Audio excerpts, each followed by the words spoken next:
want to welcome Sandy Ibrahim. She is a part poet, part ramble rousing mystic. Sandy lives in Canada. She is part descendant of Egyptian and German and is fascinated with deep time. We're going to be talking about Inanna. Did I say that right, Sandy? Inanna? You did. Yeah. Okay, and the Inanna myth and why 5,000 years later it very much has relevance. And Sandy has also returned from New York, where she was able to see an exhibit on women of Mesopotamia, which is very timely for this conversation. And she also has a writing workshop coming up called Writing in the Liminal that I'm very excited to hear more about as well. So without further ado, welcome, Sandy, and it's a pleasure to have you.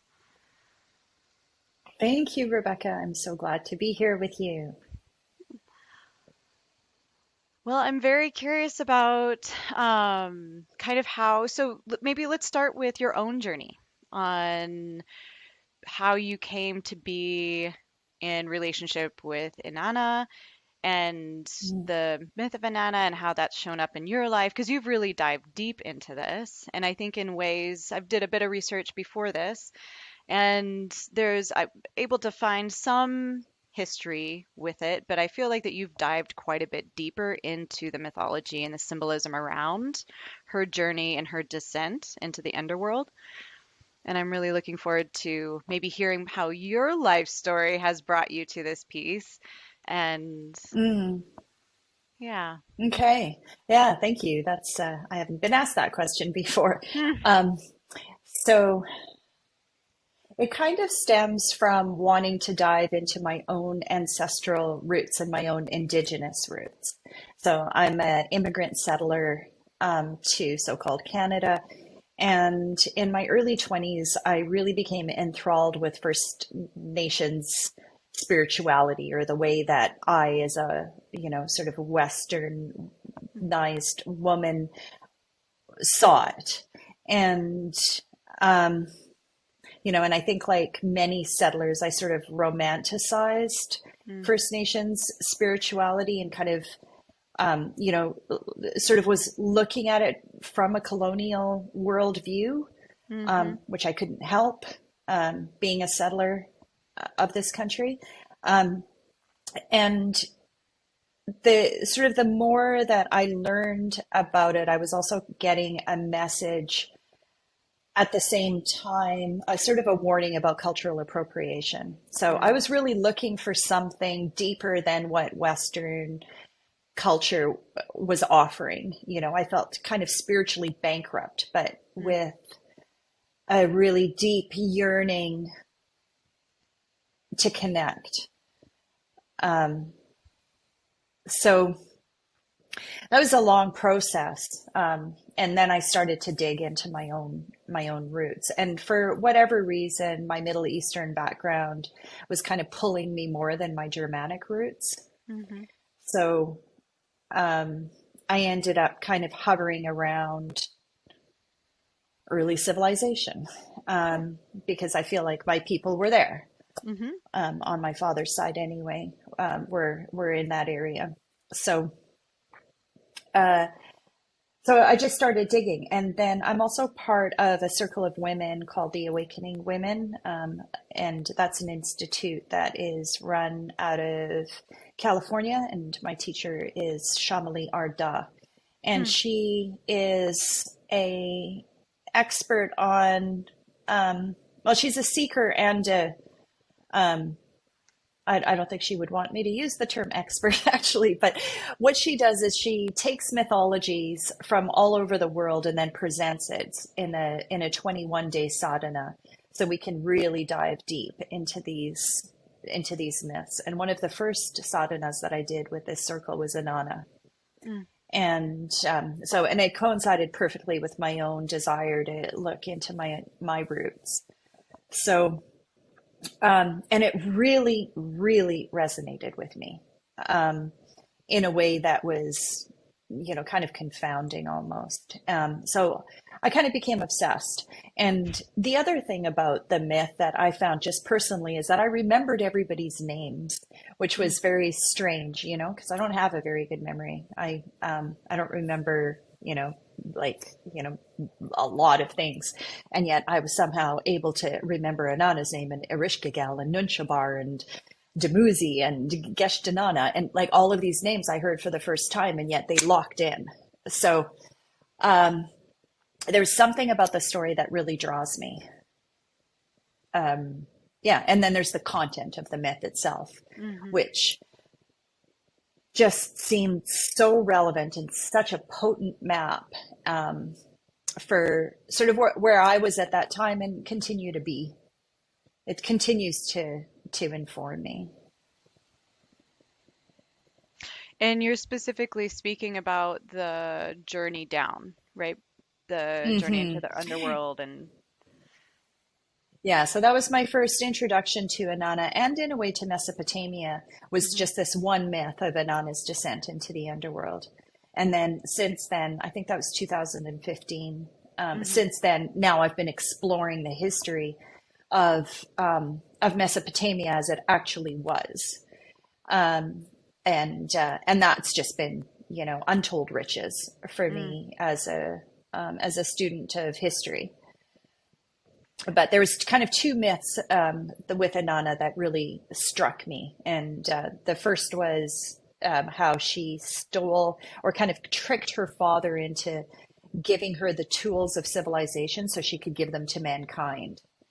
Mm. So that was the kind of that's an earlier story, but then the descent myth is it's just really powerful, and I'd be happy to tell that myth if that's what you are hoping for today.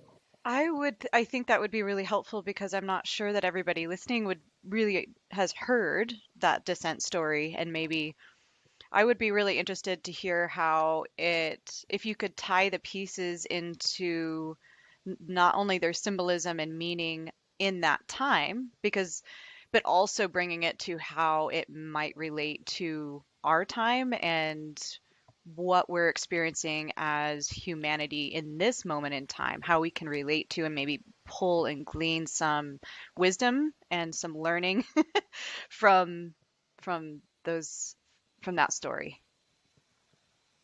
Okay. Yeah, I'd be happy to. I think what I'd like to do first is tell the story. And, for anybody listening, maybe this is a good time to press pause and go get yourself a cup of tea, and get nice and cozy to hear this story, because I do want to take us back, back, back, back, back, back in time into Mesopotamia, and introduce us to Inanna, who is the goddess of heaven and earth. And Inanna is a very powerful, beautiful, sexual, possibly power lusty um, goddess who has all of the favor of men. So she has several fathers. There's no mother to speak of. At least I can't find one.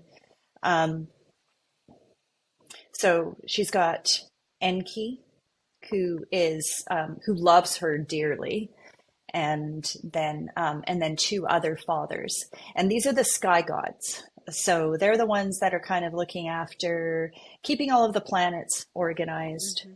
and they're mathematicians, they're scientists, they're you know they're sky gods. And Inanna falls in love with a mortal man named Dumuzi, and he's a shepherd. So she kind of leaves the kingdom of heaven to come to earth, meets Dumuzi, the shepherd, and falls in love. She has a real soft spot for men, loves them, and like I said, they also love her. So there aren't many women in Anana's life, as far as I can tell. She has a best friend, and her best friend's name is Nunshabar, and Nunshabar is the queen of the east.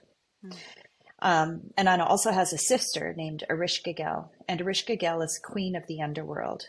And the myth calls her her dark sister. And one day, she hears that Erishkigal's husband has died. Gugalana has died. And she decides that she's going to go to the underworld.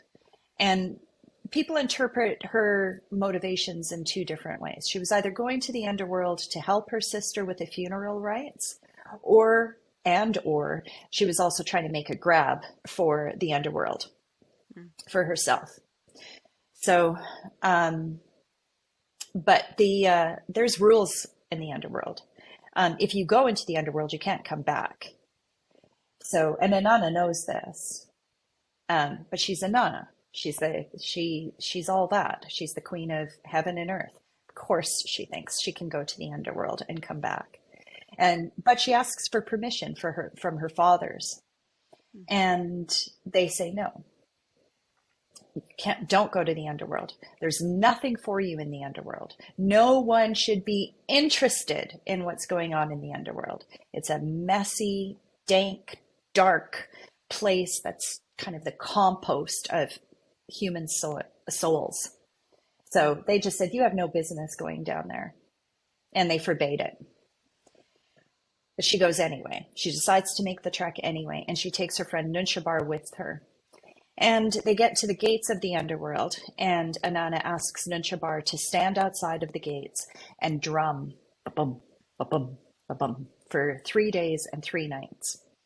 And Inanna says if she doesn't come back after 3 days, she asks Nunshabar to go back to the sky gods and get their help. So with that agreement in place, Inanna goes through the gates. And there's 7 gates to the underworld, and there's a gatekeeper at each one who instructs her of what she needs to do to pass through. And basically, she needs to strip all of her royal clothing in order to get down. So in the first gate, she takes off her crown and puts it down. And then in the next gate, she takes off her throat plate and then her heart, the heart casing, and then one by one, she just strips herself of all of her regalia, and she ends up at the bottom of the underworld, and there's Erishkigal, her dark sister. And Erishkigal is not happy to see her, not at all happy to see her. And she turns to the judges in the underworld and says, what do you think of her? What do you think of Inanna? And they say, we deem her guilty. And Erishkigal says, of what crime? And they say, hubris. And they kill her and hang her up on a meat hook and just leave her to rot. Meanwhile, Nunshabar is at the top, still drumming and drumming and drumming and drumming. And 3 days and 3 nights pass. Inanna doesn't show up. So Nunshabar goes to the sky gods and asks for help. And there's Enlil and Anu that she goes to first. And these are the ones that really are pissed off at Inanna, right? For even considering this journey. So they are just like, well, she's going to have to suck it up. She's dead. That's it. She made her bed. We told her not to go to the underworld, and she went anyway. So screw her. And they just wash their hands of it. But then she goes to Enki. And Enki is the father who really loves her. And he's the one that she had initially tricked to give all of the tools of civilization to her so she could provide them to mankind. And Enki, he lives in a cave in Anzu, and he's swimming in a pool of his own semen, because that's what Enki does in this very, fertile cave. And Nunshabar finds him there because he lives there and pleads with him. We must help Inanna. She's not back. We have to get her out of there. And Enki loves her. And he just thinks, well, I don't have any power in the underworld, which is true. None of the sky gods have power in the underworld. They just don't have any power there. So, and he thinks and he thinks and he thinks, well, what can I do? And what he comes up with is he sort of raises two water spirits out of his pool, maybe semen spirits, I guess, um, and infuses them with the flower of life. And he sends them into the underworld because they're going to be able to slip past all of the Mm. gates. So they slip past, and then they end up at the bottom, and there's a Rishkagel. They see a Rishkagel, and she is in agony, absolute agony. She's lost her husband, and she killed her sister.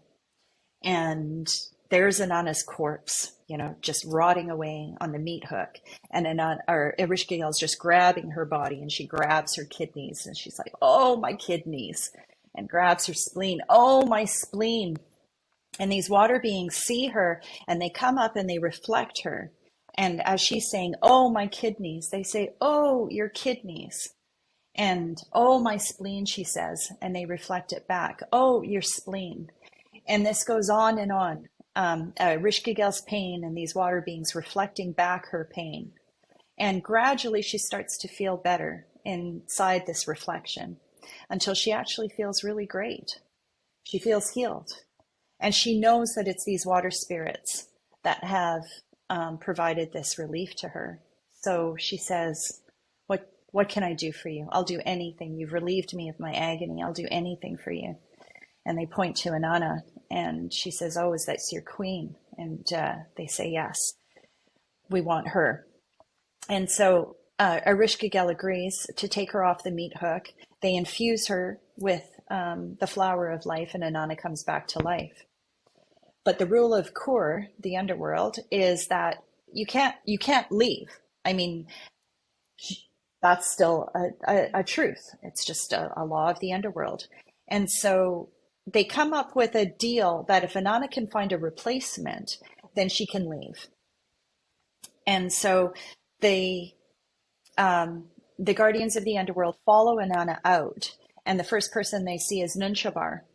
And they say, "Well, can we take Nunshabar?" And Inanna says, "No way, you can't have Nunshabar. She's my best friend. She's been drumming for me. She's my loyal servant and my friend. No way can you have her." And Inanna also has two sons with Dumuzi. Mm. And she sees, and they're walking there because they miss their mother and they're looking for her. So they come along the path, and the judges say, "Well, can we have one of your sons?" And she says, "Absolutely not. You cannot have my sons." And so they continue walking, and they see her hairdresser, and they say, "Can we have your hairdresser?" And she says, "Absolutely not." And hair is actually a really big deal in Samaria, which I found out in New York. Because I wondered in the myth, why would they mention a hairdresser? Uh-huh. But there's a reason. So, Huh. yeah, so no to the hairdresser. And then they continue walking and until they get back into Inanna's kingdom. And there's Dumuzi sitting on her throne with prostitutes on both knees, drunk, having a great old time. And you can Her probably husband. guess where this is going. Her husband, she Mm. says, "Take him." Mhm. But Dumuzi has gained some favor with the sky gods, um, possibly maybe to control Inanna Mm. a little bit, right? And so Dumuzi says to the sky gods, "Save me from this fate." And so they turn him into a snake, and he slithers away, but Inanna steps on him. And then he turns back into a human, and she says, "You're out of here. You're going to the underworld." And then Geshtanana, who's Dumuzi's sister, jumps in front of her brother and says, "No, please don't take him. He's a good man. He's a good man. Don't take my brother." And with a little bit of back and forth, the agreement is made that Dumuzi will go to the underworld for 6 months of the year, and Geshtanana will go for 6 months of the year. And that's sort of how the myth wraps up. Mm. So it's probably dated at about 4000, 3500 BCE, maybe. So it really, like, this is way before uh, the resurrection story of Christ, way Mm. before. And it's also when you look into later mythology, if you look at, into Greek mythology, the underworld obviously features in myths all over the world. Generally, however, it's ruled by a male. So this time it's a Rishkagel, it's a woman, who's the ruler of the underworld. So those are a couple of, particularly interesting things about this. And also, what's fascinating is how much of the story we know. Or it sounds What's also familiar. fascinating is that it sounds familiar. Yeah. But I mean, for those of us who are into Inanna, and there's like basically two groups that are really interested in Inanna in this story. One is feminists, and then the Mm, other are Jungian psychologists. So, and each one of them has their different interpretations, right? mm. So I'm kind of straddle both camps.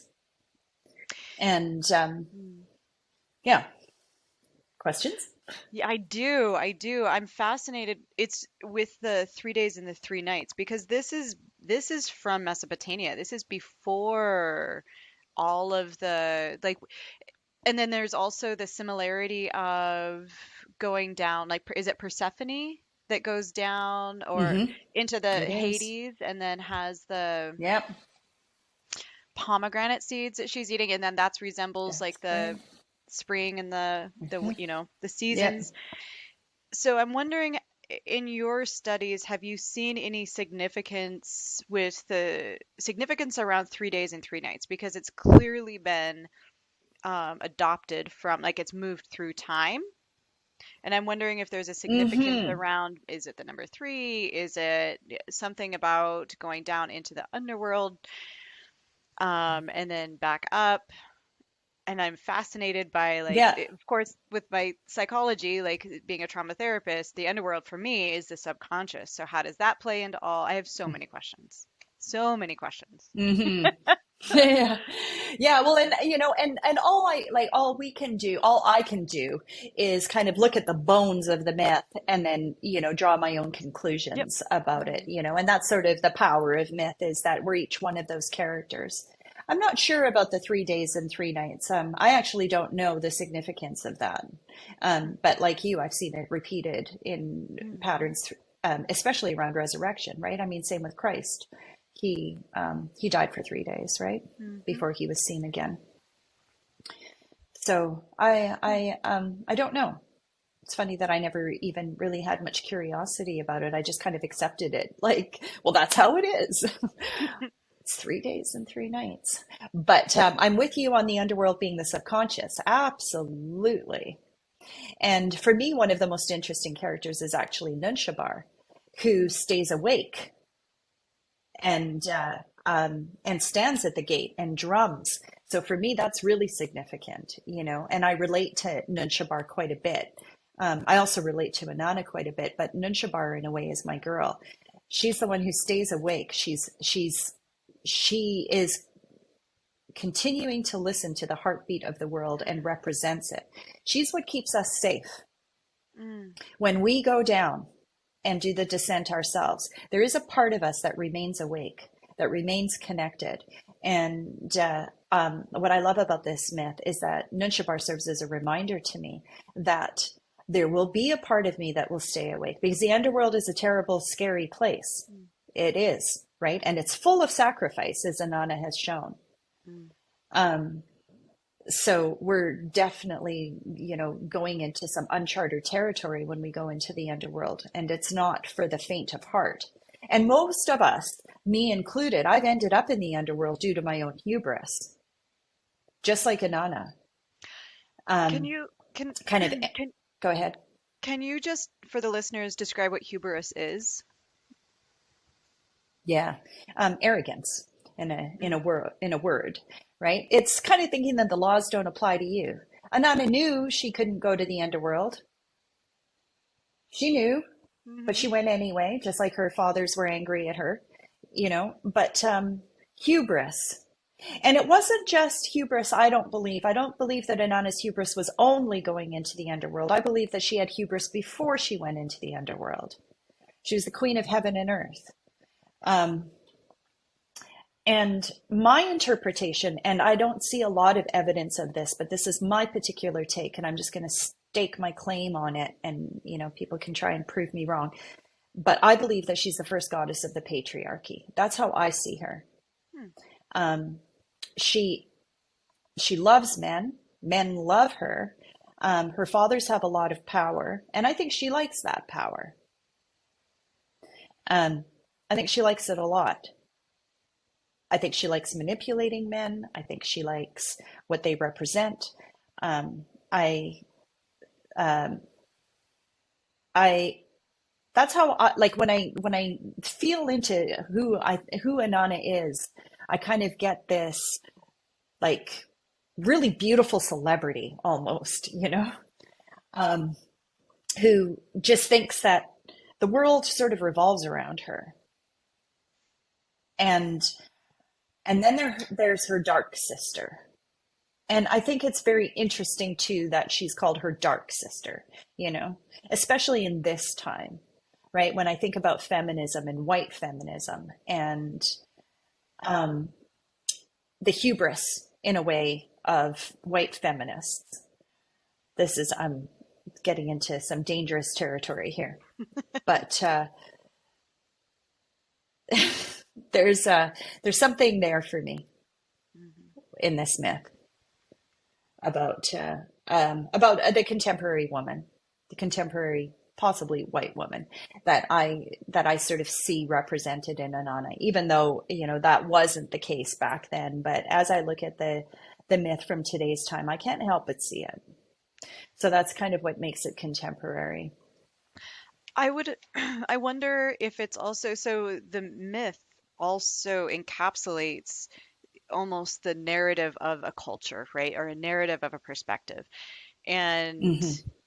Yeah. what this, I think, it's really interesting to see the myths that are, they've always been there, but they're starting to bubble up and resurface. And I think there's an importance to that, just Hmm. like there's subconscious programming that's as a, as humanity, it's bubbling up, ready to be worked with, and maybe a Yeah. little bit more applying it to kind of just the time that we're in, where we're moving away from the individual, the Hmm. power structure, the ego constructs of guilt and shame as power constructs, and mine, right? Into more of a community based orientation. But that really takes going down into that subconscious. And I love the water, as you told the story, I've never heard that part before. The water beings like mirrored back her pain, because as as it's been embedded into the subconscious through pain it will come back out. So mirroring it back and Yeah. sitting with the pain and then reclaiming the gifts that she left, right? She left all those gifts, but I think in some interpretations she's able to reclaim those gifts back, but with a more enlightened perspective. Like it's not so egocentric. It's more of from Yeah. knowledge to wisdom. Yeah. I would agree with that. Yeah. Yeah. I mean, the other thing that this myth reflects is the loss of the feminine principle. Hmm. So Inanna, there is no mother, and like I said, that Inanna has, right? So um, for me, I feel like this is told right at the time when when we're shifting into patriarchal ways of thinking, Mm. and that Inanna was part of that shift. She sort of took the kind of the masculine principles because she had no choice because there was no mother and no sister. Those had been lost for her. But yes, I agree that what she was giving up in her sacrifice was the idea of individual power. And I like to think that the reconnection with Erishkigal created a union that she was able to take back up with her. She does put everything back on, right? When she goes up, she picks everything up and she puts it back on. But Hmm. I like to think that she carries her crown a little bit differently when she resurfaces. Hmm. Yeah. Yeah. Yeah. It's kind of a shift of power. Like, where does power come from? I think when she went in, the power came from the outside world, came from what was bestowed upon her. And then when she comes back up, I think the power is more unified. And certainly coming from within. Yeah. And So, and coming from within, and also coming from the deep dark place, of the earth as well. mm, so The how power is that? of death. Yes, and the necessity of certain parts of ourselves needing to die for other parts to be able to Yeah. come up through that. Yeah. Yeah. So would you Yeah, her be death able is really significant. mm, would you be able to make the connection for the people listening to how that applies to our current day on more of a personal level? How people Mm. could take that story on a personal level and digest that? Mm. Yeah, I think we're being called into descent. And I'm sure I'm not the only person who said so during this time. Um, we're at a point where there is a collapse in culture and there's a collapse of nature. We don't know whether or not our children's sufficiently met at this point, Hmm. um, due to, I'm gonna say, hubris on our part as a species. The arrogance of believing that we have more power than the natural world, right? The separation that we have, where we think we can control this. In a way, it's a sky god mentality, right? Looking at the world only as being material, and being and thinking that we can, if we can just science our way out of all of this, Mm. um, and come up with sort of, technological solutions, even at this late stage, believing that we're going to somehow innovate our way through this, even though everywhere around us we're confronted with natural systems that are working with a completely different intelligence than what we've been relying on for the last 4, 5, 6,000 years. And it was the Sumerians who actually, we live in the consequence of them. So Sumeria and is part of Mesopotamia. Um, so same thing.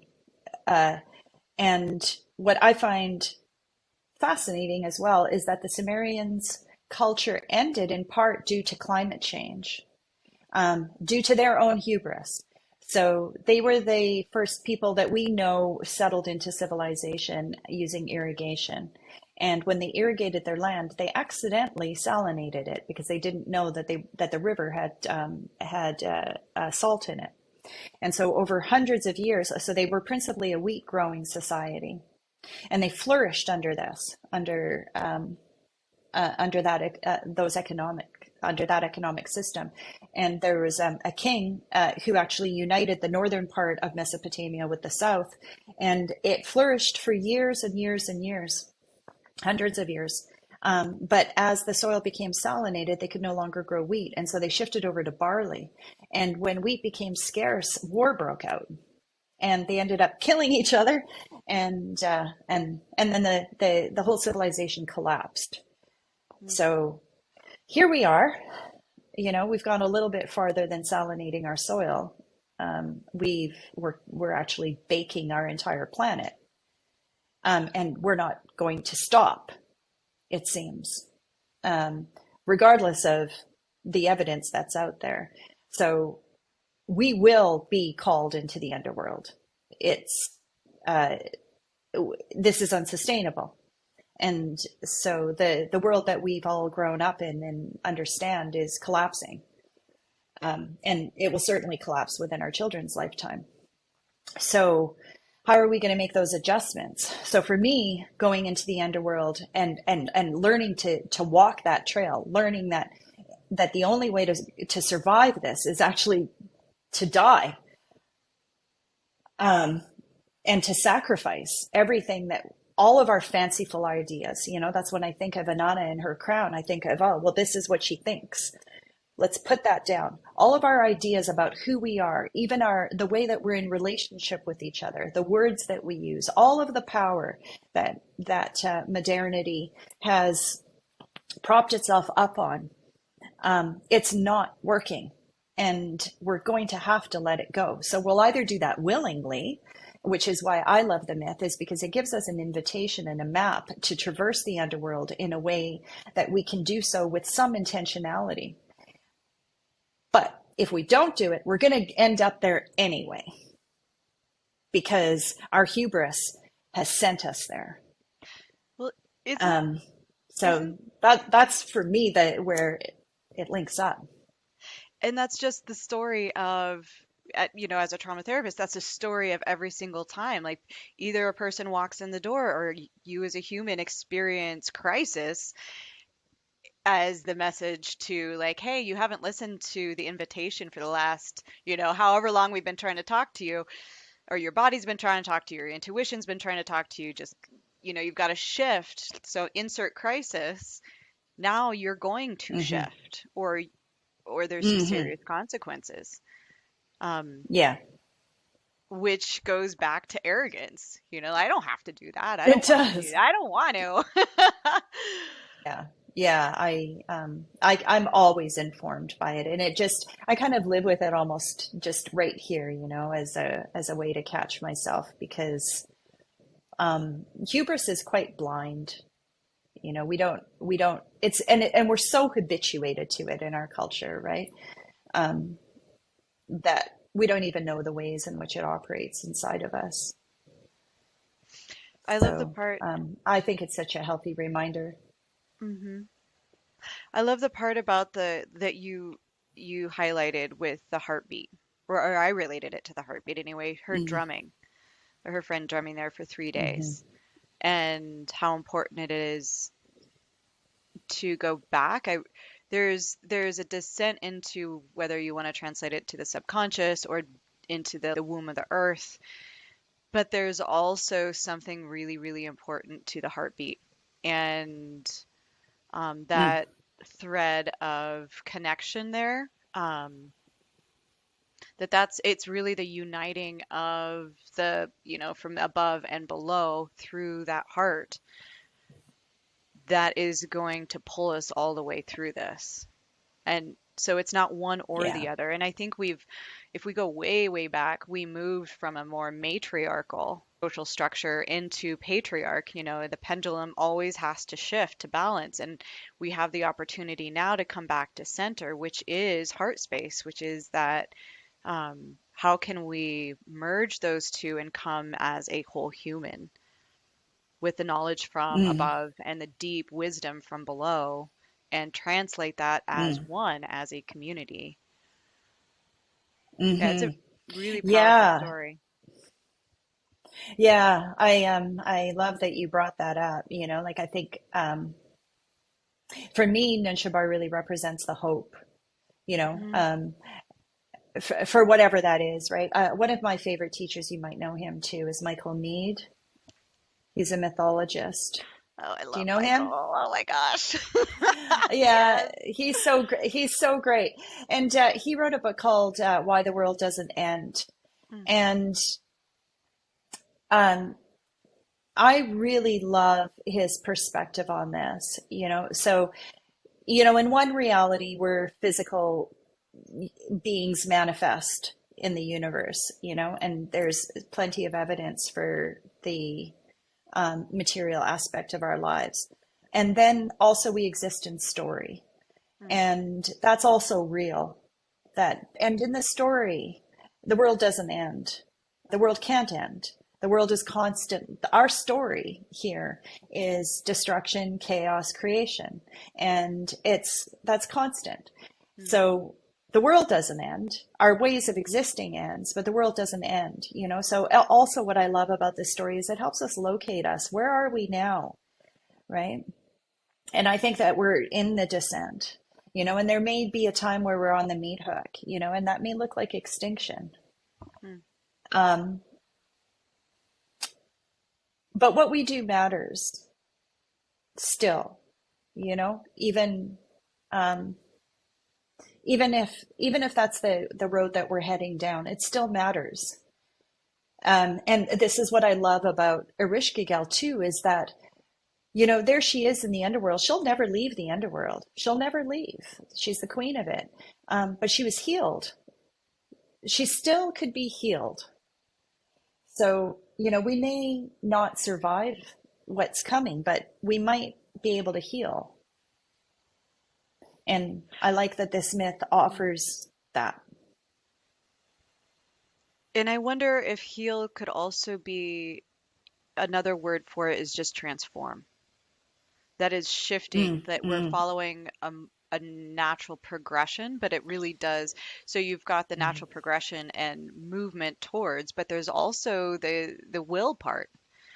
You know, we can make this process graceful, or we can make it, a little rough and tumble. And it's up to, Mm-hmm. and I think that's why it's so important right now to have these conversations because it is it is up to every single one of us to make that choice. And as we do, to just like she did when she went down, like what am I afraid? Where's my pain? Where am I guarding? Where am I afraid of? Where's my fear? Let me chase my fear. Because the more we do it individually, the more that we're able to create more capacity as a people for this shift. And then we're really moving Yeah. from fear to back up to heart, which is, love. Mm-hmm. And I think, I mean, for me personally, one of the things that really speaks to me about this myth is also sacrificing the idea that I know what to do Mm, mm, in this situation. So I'm a deep believer in the intelligence of life, mhm, and that intelligence of life moves through me as well. But I don't necessarily understand that. I don't understand how it's moving, and I might not be able to articulate how it's moving. I don't know whether or not my frontal lobe is going to be able to capture that. And so it's a different way of experiencing intelligence and understanding things, right? It's a somatic way of knowing. And we really need to sacrifice, right? Our ideas, our big thinking ideas, the mental constructs that we have, and in order to surrender into the heartbeat, because that's not coming from us. We're tiny little beings here. So this is the other part of the hubris is, yeah, I might have some intentionality about how I go through this crisis, but for me, really, it's going to be my intentionality is going to be lining up with the forces of nature. So that way I am in the flow of what is being asked of me, which is a deferential position to the way that humans have been conducting themselves on the planet. I'm going to defer to Mother. I'm going to defer to nature at this point and listen for the heartbeat as it is inside of me. I don't have to manufacture that. mm, I have to surrender to it. mm. That's delicious. And it goes back to like as soon as you said Michael's name, I was like, well, yes, of course, because it's the language of the subconscious is through imagery, and there's something that really stirs inside of you through when a story is told. It's like it goes all the way down into your bone marrow and it rises, it bubbles something up from the inside out, Mm, and it tickles a part of you that is not rational. It is not prefrontal cortex. It is not analytical. It moves you from the inside out. And that is right on the heels of this transition that's happening is um it's fascinating to me to see those stories bubbling up to the surface mm, and waking up humanity in a way that just cognitively talking about something like much like what we're doing right now, and analyzing it and looking at the different pieces, that's great. But the storytelling piece of it and holding space for that um, opens up the opportunity for a new unfolding, a mm. new understanding from the inside out, from that subconscious piece. I hope that makes Hmm. sense. Yeah. Yeah, no, absolutely. Right. I mean, those who study mythology say that in every myth, we are every one of those characters.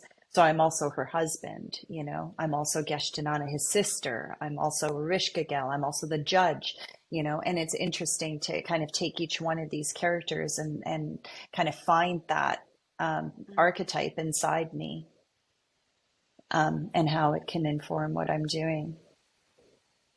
Yeah, but this myth in particular, I just hear it as such a warning in a way, right? It's like for me, I've been following the breadcrumb trail, and this is where it starts for me in my lineage. You know, it's bam, right into Mesopotamia, where they gave us law, they gave us accounting, they gave us taxes, they gave us beer, they gave us wheat, they gave us trade, they gave us war, they gave us prostitution, music, writing, uh, city states patriarchy, right? It's like this is the root, and this is the myth that came from there that has lasted and has somehow stayed in our consciousness alive um, for 6,000 years.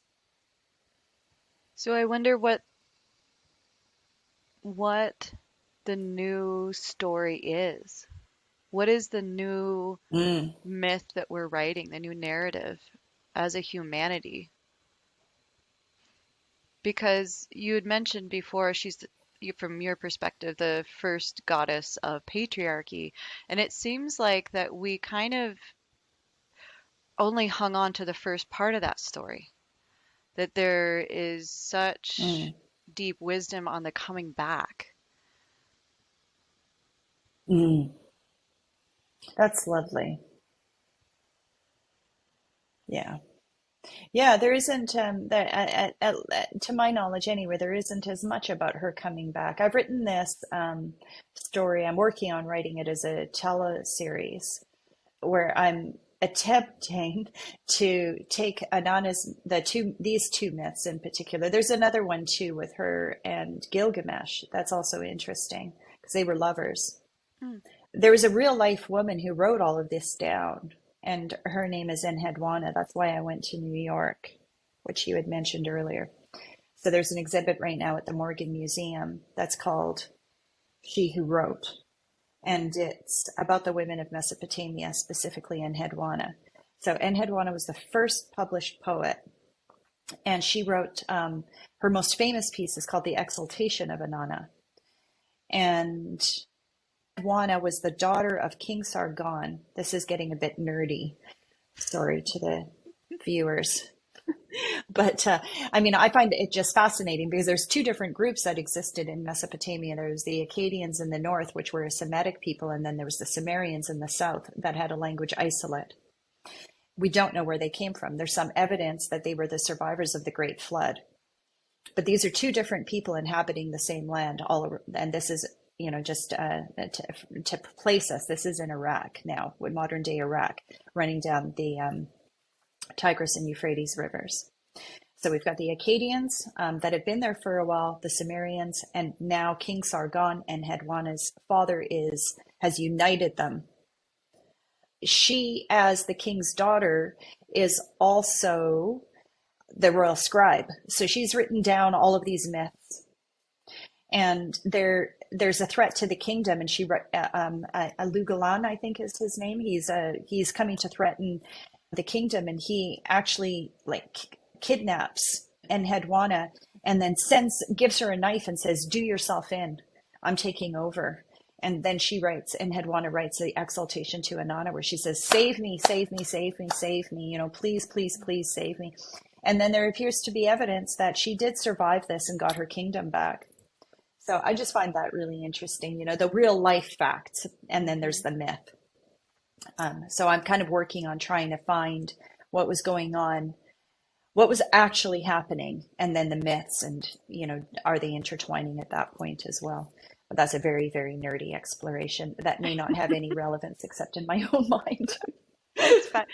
Well, I think there is a tethering there because out of the reality of what was going on in that time is where the Hmm. mythology is rooted in. So it has relevance, I think. Yeah. And you had said you had I remember why I wanted to talk about this because I wanted to circle back to when you were talking about matriarchal societies. So Mm. when I went to New York, I actually got a tour with the curator of the museum of this exhibit. I was fortunate enough, he invited me on a private tour. So I was able to see the exhibit as he curated it, which was incredible. It was incredible. So Wow. he's gathered these pieces from all over the world. And he has a huge bee in his bonnet because he knows for a fact, as a, well, not for a fact, but he is convinced as a archaeologist that women were central at this time Mm. and that they were in fact revered and that their opinion mattered more than anybody's and that men were subservient to them. And this exhibit shows enormous amounts of evidence about that. You know, there's a vase where Inanna is at the top, and then you have, you know, kind of the grass landscape at the bottom, and then there's these cows, and then there's men, and then there's Inanna, and it's layered. And there's all of these, you know, sculptures, cuneiform seals that are fascinating. If you ever want to go down a rabbit hole, just Google cuneiform seals because the way that they communicated was incredible. They're like these little tiny seals, like, you know, they're this long and then they're round. And they carved into these seals and then they would take, you know, soft, wet clay tablets and roll them out. And this whole scene would show up. So efficient. Anyways, in these, you can see that the women were bigger than the men and that they were more substantial in the way that they were portrayed, right? And so Mr. Babcock, the curator, Sydney Babcock, says that this is ample evidence that women had a greater role in society than men did. And is really, and he's, you know, criticizing his contemporaries for missing this Mm. because the evidence is there. Well, even in the myth itself, it's really interesting that she went to her father and took something. Well, she tricked him. Mm. She tricked him. So I'll just tell that myth very briefly. So Okay. Enki, he's the one who's, you know, in a pool of his own semen, who Yeah. loves Inanna. Inanna has fallen in love with Dumuzi, the mortal man. Life is not good for the mortals, but life is great for the gods and the goddesses. And so, and it's Enki who holds on to all of the May, it's called. He has all of the tools of civilization in his cave. And Inanna wants it. So she goes and he's so happy to see her and they have a drink and he likes to drink. And so she pretends to drink. He is Mm. drinking and she keeps throwing her wine and her beer out and sort of subtly manipulates him eventually to give, like he gets hammered. And then she sort of suggests that he might want to give her all of the May as he's completely hammered. And he agrees. So then she takes it. Sneaky. Sneaky, sneaky. She's a bit saucy. You know, she gets what she wants. Well, I would love to hear how that you're diving into this with the writing workshop is coming up really quickly, actually. Can you tell us a little bit more Yeah, about the it's coming up workshop really and quickly. So this is, I think, the fourth or fifth time that I've run this workshop, and every time I do it, I have a little bit of a different theme. I did one called Journey to the Underworld. I think that was the very last one I did, where I used Anana's myth very explicitly. But right now, I'm drawing. It's actually another myth that I'm really keen on. This is one that I learned from Michael Mead again. What we're exploring in this one is aligning with collapse. So, mm, for those who don't know what the liminal is, because that's my series, Writing in the liminal is a space in between places. So we've just left the known world and we don't know yet where we're going. That's liminality, betwixt and between. And I'm very interested in that place. You know, our lives are set in it now. I mean, they always were. I think human life is a liminal situation, but you know, now it's liminal squared because we're living through collapse. So this particular workshop is about aligning with collapse. And so the first 4 weeks we're going to be writing about how we might align with collapse, and then we'll start working with our writing and see whether or not people might want to polish some of their work up to potentially share it more widely either publication or even on social media or whatever. But I'm very interested in how individuals are experiencing this time, and really would like to encourage people to use their voice to speak about it. So basically, it's a pretty safe container with some writing prompts that um, and some comrades who are going to, we support each other basically to hold this space of kind of really writing about what's unthinkable to most of us, Hmm. and allow some of these things to surface. I think that's such a wonderful Yeah. thing to writing in general, just to be able to digest that information, because it's really taking it from that subconscious into through the prefrontal cortex to be able to write it out and get clear on what those thoughts are and tease it apart. It's a really beautiful process and very healing and helpful. Is there a certain style of writing, or is it pretty wide open where people like, if someone's really into Oh, poetry or yeah, someone? it's wide open. And my background, so I'm doing a master's in creative writing Mhm. myself. So I'm really familiar with a workshop model and giving feedback. And I'm a multi-genre writer. I write in screen and poetry and creative nonfiction and fiction. So I welcome any exploration Mm. of writing and can offer some feedback. So, like I said, the first 4 weeks we're going to be mostly working with different kinds of prompts and a myth, which I'm very excited about. It's a very simple myth that I think is going to be very open-ended for people to work with, but it's around the idea of building something and then watching it fall apart. And then we'll take that and kind of refine our work, like I said, over the next 4 weeks. And we've got Zoom calls that are optional. People might be zoomed out, but those are going to be once a week. But most of the material and the prompts are delivered through email. And then we also have an optional Facebook group that people can join if they want. And that's where most of the writing will be shared, is in that container. Oh, that's wonderful. Yeah. So yeah, and it seems like we've got a good show, and we've had hundreds of people do these workshops from all over the world, and it's been just a really beautiful way to dig into some stuff that doesn't get a lot of airtime, but I think plays on people's psyches a lot. People, I think we're all scared right now. Hmm. So this is a this is a place to be scared, I like that you're and providing a container for that's that. okay. Yeah. Hmm. Yeah, me too. Yeah, it helps me. Yeah. Yeah. Absolutely. Well, thank you so much for sharing time and sharing story, and it was absolutely wonderful to have you. Oh, it was a pleasure for me too, Rebecca. Yeah, I'm really excited about what you're doing too. Well, I'll make sure to have the all the links and everything in the show notes, whether you're listening on a podcast or on YouTube. It'll be in the show notes, episode notes. And just one last thing, I'm curious if you were, because it is such a special time that we're in, and it can be very scary, but it really is a very beautiful collapse can be beautiful. There's a sweetness in the sorrow. There's always that peace. Hmm.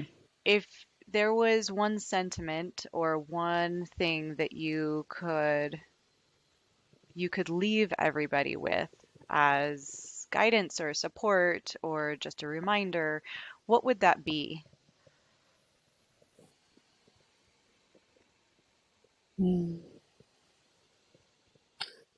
That life has always been uncertain. It's always been uncertain. Um, and now it's obviously uncertain, but it's always been uncertain. And yeah, I mean, I know that my joy comes from living in a state of reverence. Here we are. What a miracle, right? What a Mm. miracle that we're alive. And I just wouldn't want to forget that for even 1 second, even as we're moving through, uh, deep uncertainty and possibly chaos. It's still an astounding miracle that we're here at all. So I just hold that close to my heart all the time. It's what gets me through. I love that. I love that. Well, thank you again. And um, yeah, thank you. Thank you. Thank you.